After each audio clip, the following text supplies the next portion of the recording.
Here's a question for you. Is marriage overrated? Why aren't people getting married anymore? A new Pew Research poll found that 2 in 5 young adults think marriage is an outdated tradition. Marriage rates are at their lowest right now. Is marriage really even worth it? More than half of marriages end in divorce. If you get married, you have to be stuck with this person for the rest of your life, right? That's why you get married. So that's why it's declining. Why would you get married if you want to have just one partner when you can have multiple? Marriage is stupid. Welcome to the Married AF podcast, the self-proclaimed greatest marriage and relationship podcast in the world. We are your hosts, Matthew and Monica Powers, back for another episode of the show, and so pumped. We are. I am. I'm on that level of being really tired and wanting a nap, but I'm not there yet. So once it's all said and done, I may just completely crash and be completely done with it. But welcome to everyone who is here, everyone who is back, everyone who is here for the first time. Welcome. We're so happy that you're here with us. Everyone who is listening to the show, watching the show, thank you guys so very much. Please subscribe, like it, download it, leave a review. All of those fun things, because that just helps people find us, find the show, and listen if it's the Lord's will for it to reach somebody. This is a way to allow that to happen. So again, thank you everyone who has done that and does that. You are incredible. Yes. How you doing? I'm looking at all these stats and it's just mind-blowing to me. What's up, Los Angeles? For real, Los Angeles, San Jose, New York, and Miami. And then, is that what you said? Yeah, they're the top most downloaded locations for the podcast. That's unbelievable. Bangladesh, where you at, man? Bangladesh used to be there. Germany, the Germans loved us. Australia, we've talked to that before. 32 countries now. I don't know what it was prior to me. We'll say less. We'll say that it's improved at the very least. That I don't know for sure, but maybe it has. But thank you for all those people who do listen. Yeah, we never really expected cool it in a billion years. That really cool to see. This is what happened. For some reason, you keep doing it, and I guess as long as they keep listening, we'll probably still stick around. Listen, we live in Calera, Alabama. Nobody except the people local to us know about Calera, Alabama. No one's heard of Calera, Alabama. But for all they know, it's the same as Greenbow, Alabama. That does not exist. It does not. But Forrest Gump made it famous. Right? But we live here in Calera. It's not that big of a city. It doesn't matter. No. But by living here, I feel like it should be a little bit elevated. I know we grew up in Alabaster, and Alabaster is one in the top that there's more people that download. Which makes sense. But Calera, our current hometown, yes, has only 59 downloads. People don't love us in Calera. You know, of the tens of thousands of downloads that are out there, Calera doesn't count for a whole lot of it. So what does that tell you? That tells you that it is not you and I who are sitting here downloading everything all day long. We're not the boost of the downloads, at the very least. At least there's a few people who listen. And again, it can't be said enough. We're so thankful for that. Yes, it's really cool to see that Los Angeles and Miami are top two. Two places we have been. That's so cool. We have. We've been to both in the past year, which is pretty cool. So, but we'll dive into the episode, but not until we do what we always do. And I say always, the last two episodes, but we did it the third time. We're going to continue to read from the Gen Z Bible. What you got the today? New Testament, the Gen Z Bible. I figured we're going to go with Tim Tebow, iBlack Scripture, okay. John 3:16, because this one's hilarious. Everyone, I've read this.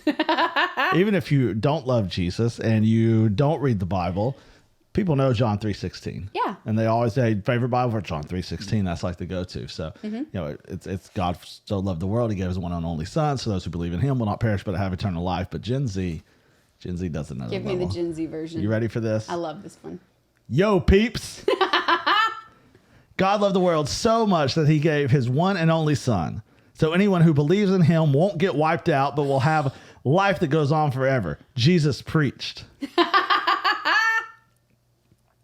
Yo, peeps. Yo, peeps. Just how it starts out. Yo, peeps. It goes on in verse 17. God didn't send his son to this world to hate on it or anything, but to save it through him. Whoever believes in him ain't gonna get judged, but those who don't believe already got the judgment hanging over them because they didn't put their trust in the name of the one and only Son of God.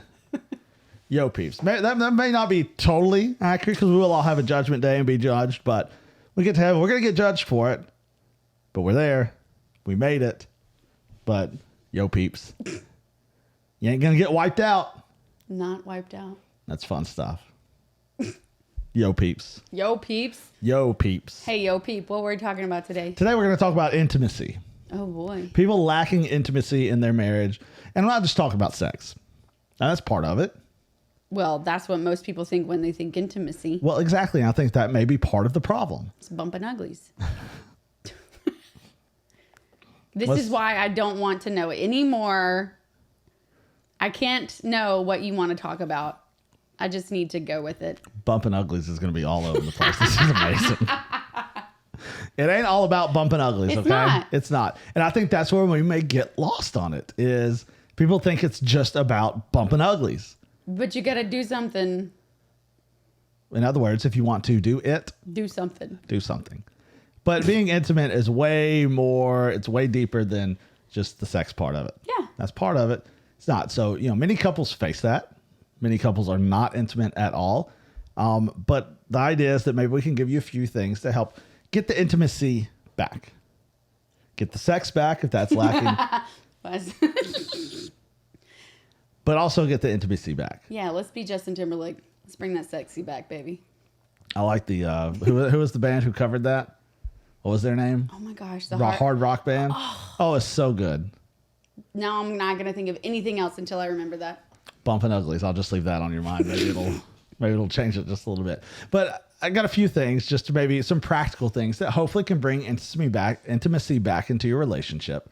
Not just the sex part, but just the closeness. Is that what we're talking about? Just being close, being where two become one, how God created it from the very beginning, where two people become one. And it really, I think it's something that many people struggle with.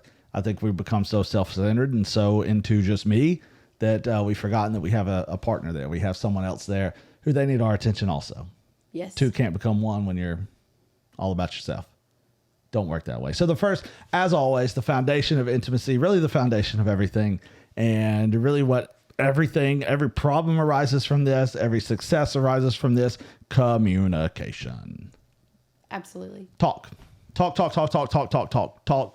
those hard conversations. Have those conversations that you don't want to have. Have those conversations that you do want to have. Have them when the time is needed.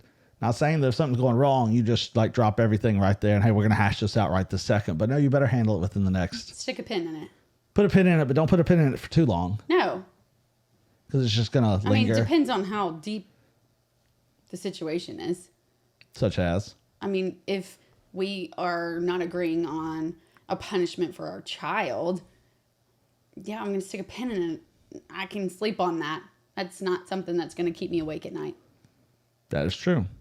But if it's something where you might see a text or an email on your spouse's phone and you're like, oh my, why are they getting messages from whatever person it may be?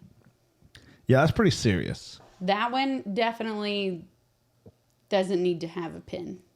Now that's something you like, hey, we got to go somewhere and we got to conversate this now. Mm-hmm. Have this conversation now. It might not be the way you think it should go, but it has to go. It has to go down right now. But even then, if it's that type of conversation, boy, you got a whole lot of other things going on. Like, you should be able to see your spouse's phone at any time. You should be able to see what's going on there at any time. I'm sorry, you cannot see my phone right now. Because I don't know where it's at. I'm not surprised at all. Hence the reason you got an Apple Watch. One of the main reasons for that is not just to tell time or anything like that. It's so you can find your phone. Now, the problem that we have run into is sometimes you also lose the watch. Oh, yeah. And you don't know where either is. And maybe that's something we need to have a conversation about to discover a little more intimacy. I'm joking. What? I'm just trying to bring it all back to intimacy here. But you got to have the conversations. You got to talk about it. You got to be open. We talk about it all the time, but I don't think it can be said enough because people just don't do it. They just don't want to talk about it. They don't want to go through maybe that difficult conversation because they're worried about what may happen from it. And that's why it's, no judgment. I should be able to come with you with anything. Right. But you shouldn't have to go and worry about talking about the conversation that needs to be had because of what the other person's going to say, because you shouldn't have probably done what you did anyways. No, but you got to come clean. Right. But if you have open and clear communication, there should not be an issue out there that's unresolved. No, there shouldn't. And I think one thing that you have to remember is that your spouse is for you. Like, they're not against you. They're not trying to bring you down. That's the way it should be. It should be. But you have to go in knowing that my spouse is for me. They want what's best for me. They want what's best for us, for our children, for our family. So I can come at them with anything, no matter what it looks like, how bad the screw up may have been, or how crazy or outlandish this may seem, and be able to work through it together, because we are the two that became one. So we have to talk. That can't be overstated enough. Another thing is, whenever there are things that come up and you're not intimate, you've got to identify kind of that root cause. Like, what is really, really causing this? And it's one of the things that I do, and I learned through the whole business lean processing thing that you hate so much, is asking why until you can't ask why any longer. It makes sense. Because that gets you down to the actual root cause of what it is, what is causing the intimacy issues. And what I found is that, stress is a high level one, unresolved conflicts, those are just kind of building up until they eventually explode. But some other things that people experience that cause intimacy issues and people not being able to be intimate together, it's the high stress, it's low self-esteem, which I think happens a lot. More so in females, I would think. Because of weight gain, weight loss, what they used to look like compared to what they now look like. Why you're supposed to love your spouse always. Not always and forever, but always. ALL. WA. Space. Yes. WAYS. Love them always. Another reason is rejection. That once you're rejected, like men especially, and you hear this from the man side of things, that men get rejected from their wife it's usually sex related, but get rejected from their wife, and eventually that just kind of turns them off completely. Like, what's the bother? Why do I even try? Why do I even make an effort? Because every time I do, she says, I have a headache. Or no, I'm just too exhausted. I want to go to bed and just go to sleep. But then you lay in bed and you watch TikTok for 3 hours. And that happens. It does. Way too often, where you're laying in bed, you were too tired to be intimate with your husband, but you're there giggling away at reels and videos and watch them for hours and hours and hours and hours. What kind of message is that sending to your spouse? I would get bored. I mean, it is sending a message real quickly that this video and this person and this group and this whatever is far more important than you. And I would rather spend my time with them than you. And that's exactly what happens. And that builds resentment, which is another thing that can cause kind of these intimacy issues, is you have resentment built up toward your spouse, towards your partner, because of maybe these past hurts or this past rejection or whatever it is. And I think this one is huge. Lack of non-physical intimacy. So if you don't use it, you lose it. Yes, you do. 40-year-old virgin. Thank you very much. But the non-physical type, and not even fully non-physical, but holding hands, hugging each other, giving each other a kiss, just being there around each other, looking each other in the eyes when you speak to each other, being focused on each other. We all need that, and that non-physical or non-sexual intimacy has to be there. And could it lead to the sexual side of things? Absolutely it can, but that should never be the reason. It should be because you love and you care about your spouse. And I think those are some of the root causes to why people aren't intimate together at all. And you have to be able to address these and, again, communicate about them and talk to them. And, one thing to understand, understanding your love languages is huge for this, because you can know that, hey, my spouse likes this and this is how I can show them my love. Like, mine is not gifts. No, I think some of the love languages, I feel like people don't quite understand the love languages. As in the gift one, they feel like when they take the quiz or read the book or whatever they figure out, when they see that it's gifts. They might interpret their love language of gifts as in they are gift givers. Yes, that's not what that means. It's you like receiving the gifts from your significant other. That is how you feel loved, is that someone gave you a gift. They think of you enough to buy you something or give you something. And it doesn't have to be something that was bought. You could make them things or leave them a little note, because that's technically the same thing. You're leaving them a little surprise. And I think when people think of gifts, they think it's got to be like this big thing, and it's got to be something I went and bought and this big, huge gift. You're right. It can be something as small as just a little note, because all that says is I'm thinking about you. Or if you have to go to the gas station to get gas that day, hey, maybe you should swing in and get them their favorite little candy. Grab you some Snickers, baby. Bring home some M&Ms. Diet Coke and M&Ms. Hey, that's what's up. Ooh. But listen, I'm not a gift person. No. I mean, and you can buy me things, and you do, and I appreciate them, but it doesn't do anything for me compared to, hey, let's just sit on the couch with each other. Mm-hmm. And that's it, because mine is quality time. But understanding your love languages, I think, can help uncover the root causes for the lack of intimacy and be able to kind of bring the spark back. The third thing is prioritizing your time together. Because we've just kind of been talking about this before we started recording, and really this week, time together, time's something you can never get back. It's here and it's gone. You can't buy that back at all. And like this week with your softball and with Cashman's baseball, like it's crazy. We don't really see each other. No. When the sun goes down.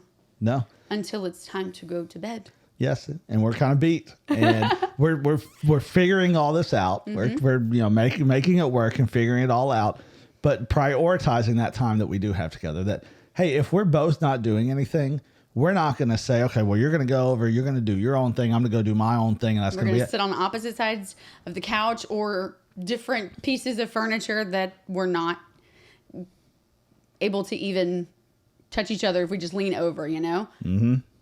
No. But, okay, so when you were talking about the person just laying in bed, maybe they're too tired, they don't want to, I just don't feel like it, and then they spend hours on whatever app that they're searching through.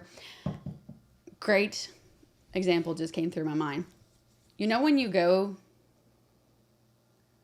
through like a checkout line at the grocery store or wherever you may be. Now, let's clarify this. Is it real checkout, or is it now self-checkout? With a person. With a human being who actually does it. If a human being is working, I'm going through that line. Yes, I most certainly I hate am. going to the one Walmart here because there are no people that check you out. No. Strictly self-checkout. And what makes me so frustrated, boy, we're off topic here, but that's okay. What makes me so frustrated is when you go through the self-checkout line and you scan something, and then you got to have someone come over and they get their card, they got to enter. Yes. I mean, come on. Oh, come on now. What's the point? Well, come on. Anyways. So you're checking out with a human as the person that's going beep, beep. Do you have any coupons? No, not that person. Are you going to write a check? Listen, the Powers. I did not just get off topic on purpose. I probably did. But when you're going through this line and the person, sometimes they don't ever say anything to you, but even when you are maybe ordering food, even if it's a fast food restaurant, when you are on the phone, you as the person that is checking out, not the person that's going beep, beep, it is so annoying. Not only is it annoying, that is so disrespectful. Exactly. So it's equivalent to the person who you're sleeping in the same bed with beside, but you're too tired to have anything to do with. But let me scroll through the screen and see what I can get. It's no different than talking on the phone while you're trying to check out. It is rude. Or when you're trying to order food. Hold on. Let me get, what'd you say? Oh my gosh. What about this? The person doesn't know if you're talking to the person on the phone or them. It's so annoying. As a receptionist, if I am at a doctor's office and I am doing the checkout there, if the phone rings and that receptionist picks up the phone and continues the conversation with the person on the phone, I just leave. They've obviously not been trained very well. Absolutely. Excuse me, hold on just 1 second. Blah, blah, blah, blah. Please hold. And then you continue with the person in front of you. The person in front of you is always more important than what is on the other end of that phone. That's a great comparison because you're dead on. One, it's incredibly annoying, but it's so awful and disrespectful, especially when it's your spouse. Like if I'm in line at the grocery store, it's a quick, like, I'll get off the phone with you in a second. Hey, I'm checking out. We got to go. Hey, I'm about to check out. I'll talk to you later. I'll call you as soon as I'm done. I would never do that because I find it so disrespectful because what you're saying is just this is way more important than you are. Another one that really chaps my you-know-what.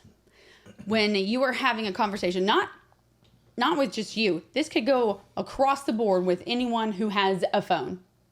If me and you are having a conversation and you are texting away or doing something on your phone, when we started the conversation eye to eye, but then you go down to your phone, that tells me all I need to know.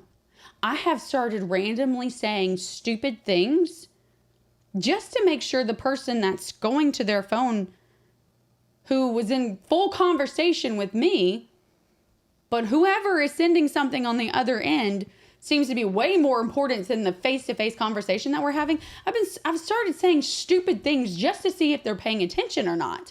Because they're, oh, yeah, knowing they have zero clue what you said. I could not agree with you more. The only time it is okay to pick up the phone when you're talking to somebody, if it's because, oh yeah, I need to send you this, or hey, I needed to show you this, or anything like that. I could not agree more. When you're having a conversation with someone, they have their phone out and they're just, yep.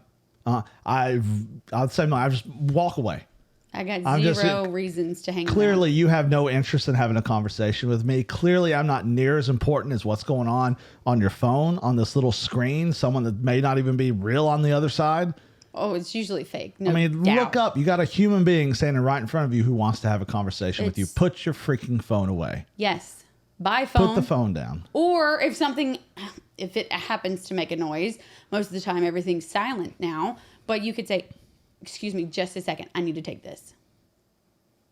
Perfectly fine. It is. But come back to the conversation. It's as simple as that. It really is. And it's the phone thing it drives me crazy. So that is not prioritizing your time together at all. Listen, time is so precious. We spend it on these phones all the time. Just takes away from your spouse. So prioritize it. Be intentional about it. Like, hey, we have 30 minutes together before the kids come in from outside. That could definitely be it. But hey, we got half an hour. Let's finish the show together. Hey, we got 15 minutes. Let's do this together. Just anything to be intentional about spending that time with one another. So that's another huge way to increase intimacy. Fourth one, spice things up in the bedroom. It is a part of it. I know. Spice things up a little bit. That test kitchen. I was going to say, listen to the sex menu. Listen to the test kitchen because... Didn't we do one of these things that we're doing right now on? We did a whole podcast episode on the test kitchen and the sex menu. Go back and listen to that. But don't be afraid to spice things up at all. No. It's needed because you'll get bored. Duh. Doing the same old thing time and time and time again. And this is, again, it all goes back to communication and being able to have good communication with each other. If there's something weird you want to try, tell your spouse. Just saying. I am of the belief that as long as it is not harming you, your spouse, or your relationship, make it happen like Gloria Estefan. I like it, Powers. Make it happen. Don't harm yourself. Don't harm your spouse. Don't bring another human being in because that's a terrible idea. Not but anything part else of the test kitchen ever. Anything else should be on the table.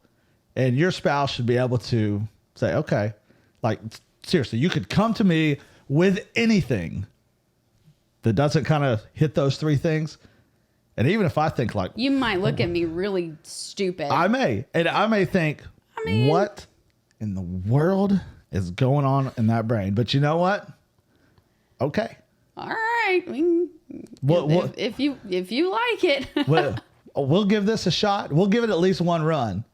And we'll say, you can't knock it until you try it. That's right. Because they may come out and say, this sucker is off the test kitchen. We're putting this the main course. This is unbelievable. Oh my God. I feel like we're setting our son up for failure because we make him try everything. We do. And he's always, I'm a trier, Mom. I'm a trier. Or maybe we're setting him up for some success later on in life. I don't know. I don't even want to think. I don't either. But yes, spice things up. Discover new ways to explore each other together. You know, kind of reignite that passion that first got you together in the first place. You know, have fantasies. Talk about them. Work those things out. Again, if it's not harming you, your spouse, and you're not bringing another human being in, it's not going to harm your relationship, go for it. Try just making out without going through with all of it. Like, just control. Some control. Yeah. Just make out and see. Oh my goodness, we need to do that more often. See what happens. Might just bring back a spark that you forgot because when maybe you were just dating, all you could do was make out. Mm-hmm. And you're thinking, I miss that. Because how often do people make out anymore? I make out with you a lot. Yeah, exactly. And it works great. I'd say our passion is up there. You know, that flame is lit very well. But that pilot will never go out. No, the pilot is roaring. But be adventurous with each other. Yeah. Don't do the same old. Experience the test kitchen. Work on that menu. But there's nothing that you should bring to the table or be scared to bring to your table to your spouse, because they shouldn't just shut it down. Should not. Go for it. You never know. You never know what may happen. And the last thing, just to bring intimacy back in the marriage, the power of a small gesture. Kind of how we talked about just the little notes. Just those little things that many people would just seem to be insignificant. This doesn't matter. Nobody's going to care about this. Man, that can do so much. Especially for people like me, who their number one love language is acts of service. Babe, you take that trash out, and I'm just, oh my God, that is a sexy man walking right there with that trash. Just those things that doing that extra little thing. I mean, even if it's emptying the dishwasher once the dishes are clean without me having to tell you. Not hey, this trash needs to be taken out. Come on, somebody, help me out. Yeah, no one's going to be interested in that. No, but for those of us who acts of service, that's your number one love language. When I don't have to tell you hey, can you put the dishes in the dishwasher for me, or empty them, or take out the trash, those kind of things. Man, there's real sexy.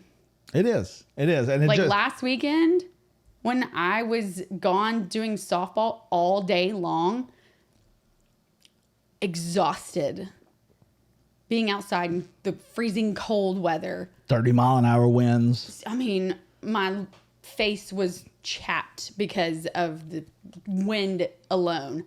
But when I get home from the hour or so drive back, and I was alone the whole time. So when I get home, I walk in the door and holy cow, the house is spotless. Every single article of clothing that was dirty has now been washed and put away. The floors had been vacuumed. The dishes were done. And dinner was prepared. Blew my mind. Just trying to take care. Just to do that little bitty thing without me having to say, hey, while I'm gone, can you blah, blah, blah, blah, blah, blah, blah. It was done without me having to tell you, because... that was not done for a selfish gain on my end. Thinking, no. You know what? Hey, if I do this and this and this, like she is going to owe me. No. It was something that... score. One, it needed to be done. I'm here. Why not step up for my spouse and do this? Why not step? Because you would have done the exact same thing for me. If the roles were reversed, you would have done the exact same thing. Just, hey, we're here. Hey, kids, we're going to clean things up. It's going to take us just a couple hours. we're going to do this for your mom. We're going to do this for your dad so they can come home. They can just rest and we can just hang out together. And we don't have to worry about doing anything. And that kind of goes back to prioritizing your time, because had you come home, you'd be exhausted. Be like, well, we need to do this and I got to do this. And you just start doing stuff and you're not spending that quality time together. And that's just, it seems small, but man, it pays off in a huge way. Because I was able to get a shower and I literally laid on the couch in your lap. Yes. And we just hung out. We watched TV. We had a great night. Yeah. And that's what because it's all about. Because there was nothing that had to be done. And that is that's a great level of intimacy. Mm-hmm. That is what true intimacy is all about, is just being that close knit where you want to spend every moment you can together. It's that easy. Very easy. So how to bring the intimacy back? Communicate. Stop being selfish. Get to the root causes. Prioritize your time. Spice up the bedroom. Small gestures. Man, it will bring it back. I promise you. Mm-hmm. Do we ever lose it? What do you mean? Like the spark. You know what I mean? Like most people that have to get it back. I mean, of course. Kind of how Stella got her groove back. I know after having children, there's a waiting period. Yeah, I wouldn't say we've ever lost the spark. Had it been dimmer before? Oh yeah. Yeah. Yeah, absolutely. I wouldn't say it like was completely extinguished and we had to relight it or anything like that. But no, we've had to work on it at times. But no, I wouldn't say it's ever been completely lost. Would you? I don't think so. I'd say that sucker's roaring now. It's like the Olympic flame that never goes out. That's how I'm going to compare it. I like it. So you're not wrong. Bring that intimacy back. It'll pay off in a million ways, not just in the bedroom, but in so many other ways. You'll be closer. You'll be better. You'll have more joy. You'll notice all the benefits in it. Absolutely. All right. We're out of here. Bye. See y'all next time. God would love you. We're so thankful for what you're doing. And again, this is yours. As always, this is yours. And we pray that you just get it to the ears that need to hear it. Whatever little thing that could come out of any of this, God, you're in control of it. And we just pray that it gets to the people that it needs to get to. We love you and we're thankful for you. In Jesus' name, amen. Amen. Play ball.